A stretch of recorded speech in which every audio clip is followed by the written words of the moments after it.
Now we start with MLflow. Suppose I install MLflow in my Google Colab, right? So once this is done, next what I'm going to do, I'm going to set an experiment which I'm calling it say a heart KNN. And in this, I'm going to log that for all my model type KNN, I'm going to log certain parameters.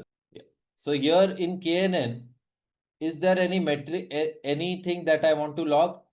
So say I don't want to log this, I don't want to log, I don't want to log solver, I don't want to log parameter. What I want to log is a metric F1 score. So let me, so print or let me create this for KNN. F1 score test tune KNN and F1 score Y test Y pred tune. So instead of this, I will have to use KNN predictions here and accuracy score tuned KNN, and here I'm going to again use KNN predictions, and then I'm going to print this KNN and accuracy KNN. So if I do this, I get ML model F1 score is 0.90 and model tune score is 0.90. What I want to do now, I want to log this in MLflow. I will show you later where we can display it. But suppose I want to log this. So here the metrics that I want to log is accuracy score. And similarly, we want to log F1 toe score. So here we have logged this F1 regression. And then model, I'm calling it KNN model. And what is my model? The model which I have created is this model, KNN model. So I want to save this model as KNN. So these are the three things I want to log. Suppose I run this, if you see MLflow is creating a log of it. So if you see MLflow has logged it. Now, once it is logged, what I'm going to do now is I'm going to create in the backend MLflow UI. I need to install something called Ngrok. So Ngrok is a website through which I can visualize or I can connect to a port in a virtual machine.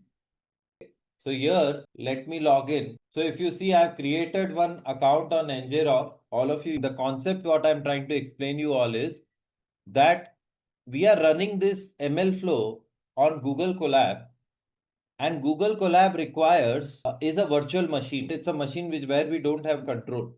Now this UI is going to be accessed through a port. Now how do we access a port which is in a virtual machine? And Google Colab doesn't allow us to connect to its virtual machine internal port. So we are going to use a software or application which can help us connect with that port, that is Ngrok. So once we have installed Ngrok in Google Colab, next what I'm going to do is I'm going to use my Ngrok token and then apply it here, the same one. And now what it is going to do, it is going to help me connect to my machine or to the port in Google Colab. Let's see how it does. So what I'm saying, Ngrok, you connect to my port 5001. If you remember, I set up my MLflow on port 5001 internal to in the virtual machine which I'm using. It has connected to it and it has created one app for me. So here, if you see, if I click on this app, visit site, all of you can see MLflow UI has come up here, and in this you can see that certain experiments are logged and models can be logged. Currently it is showing no, it is showing 16/8/2025. Today at 10:10 a.m. it said one default experiment was performed. If I click on it, it is not showing me any models, etc. Let me do one thing. Let me rerun this again. The MLflow part of it. Let me rerun that again. So if I run this again, so if you see here, it is saying that MLflow deprecated, please use name. Warning is given, model log without a signature. Please set input when logging the model. So some results it has given. Now, anyways, if I run this again, if I come to here, so here it's not logging it again. Currently it has started rerunning again. Yeah. So it is logging my experiments here. I can also ask it to create a more robust one. I request all of you to do these two steps. So I'm just mentioning here, if any other metrics needs to be calculated, it will suggest me that. So here accuracy score test KNN is not defined, is it? It is defined here. Perfect. So what I would suggest all of you, I will show you what is the use of MLflow. I'll do it later. In today's session, I want all of you to install these two packages, MLflow, and more importantly, create your Ngrok authentication token. Meanwhile, if you see here, I can show you in my local machine. So this I'm running in my local machine, the same heart disease, and I'll just show you how we log it. So here I've created a random forest classifier, let it run, and then I will show you how we are going to log it in MLflow. So if you see here, all of you, what I'm doing now is I have run the same thing in my local machine. Why I'm doing that? In my local machine, I don't require authentication token because I'm connecting to my local machine. In order to connect with my port, I don't require authentication token. So there is no issue of the conflict which is happening there where I'm not able to access the app because many of you may have already run that and my authentication token I will have to change. So here if you see it is saying that you have all MLflow is logged. Same things which I have run there I'm running here. And now if I in my local machine, localhost 5000, if I run this, so what is happening is it is connecting to my local host. MLflow UI is running at localhost 5000 here. If I open that from my local host, it should open a MLflow this thing. So if you see here, in this I have logged three models. One is decision tree, XGBoost, prediction, random forest. Within random forest, if you see 2 minutes ago, I made one run and it logs everything. It logs its accuracy, F1 score, precision. It logs the model metrics, system metrics. It logs the artifacts, what model was run, what environment it was required to run, and what the final model, a pickle file of it is also created. Now, all of you take a step back and let me show you. All of you please concentrate here. If you see now, this is which model I am running here, all of you. I am going to run a random forest classifier. What are the parameters I am running it with? Number of estimators 5, 4, 37. And with this 5, 4, 37, if you see here, the latest run which I made 3 minutes ago, it has logged that maximum depth was 4, 5, 37. And it is logging what was the F1 score, what was the accuracy, and what was the precision for it. How many of you have followed me till here? So this is the MLflow UI. In the next class, I will be giving you more detailed run of it. Now I'm giving you a demo that once you are able to set up your MLflow in your machine, you will see a UI like this where it will log all the parameters and it will also log all the metrics, whatever we call it to log. 3 minutes ago, it ran this model and this is what we are getting. Now, all of you please note what I'm going to do now. I'm going to change the number of estimators from 5 to 15. I'm changing the depth to 7 and I'm changing say the random state, some other parameter to 42. Now, as a data scientist, as soon as I run this, all of you please note, as soon as I run this, and if you see here, I am logging it with the MLflow. I am logging it with the MLflow in the heart disease prediction RF. Once it has run this, all of you, you will note that this will get logged in the UI of MLflow. And that is where your operationalization is coming into picture, where we are seeing.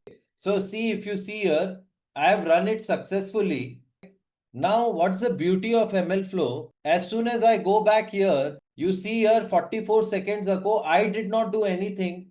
MLflow did all the task of logging it. Can you all imagine? As soon as I click on it, I can now see this parameters with which I ran the model 7, 15, 42. This is the precision F1 score and accuracy I have. And so beautifully, I have logged all my details which is required to productionize this model. All the logs of this in order to select the best model, everything is available on this. What I can also do is today I made these two runs. I can also compare them.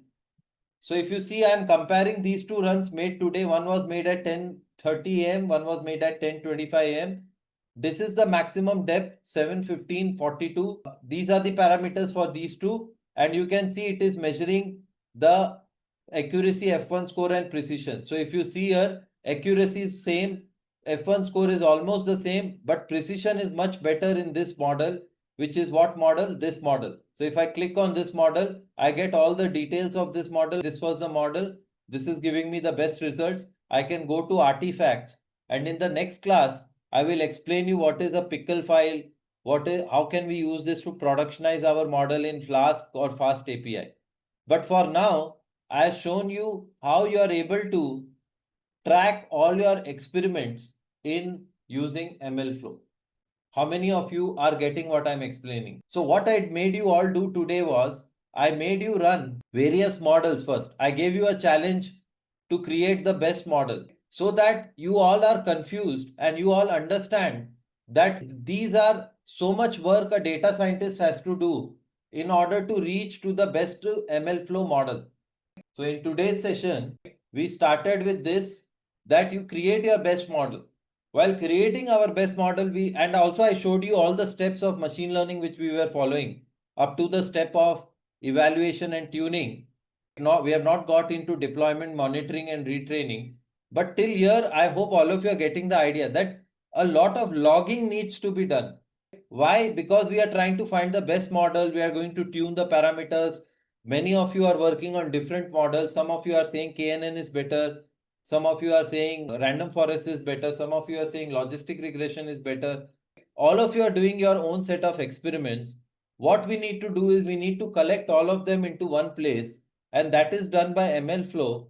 Once you are able to set up MLflow and run it, we can track all our experiments and choose which model we will want to go for deployment. And then similarly, I will also teach you in the next session how we can collaborate for our experiments using MLflow. How can we set up MLflow? All those discussions I will take in the next session. How many of you are clear with this? Is it making sense? Yes or no? The crux of it is clear? Yes or no? If not, then I'll explain again. So here, if you see, I had issues in running MLflow in my Google Colab. I gave you the reason.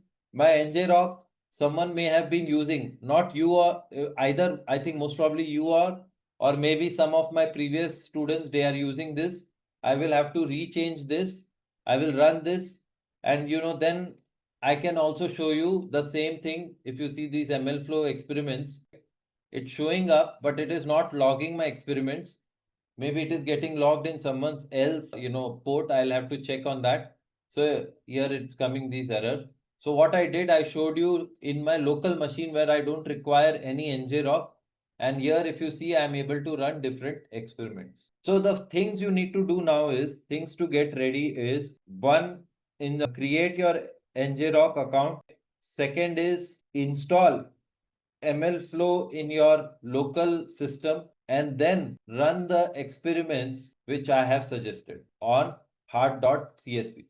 Try to do this on your local machine. So these two tasks are related to your local machine, and for your virtual machine, which is your Colab machine, you need to install Ngrok, and then you need to confirm whether you are able to log your experiments or not. So this is what I intend to cover in the next session also. This we will push it into our GitHub repository. But for now, all of you can take this from, I have another repository here.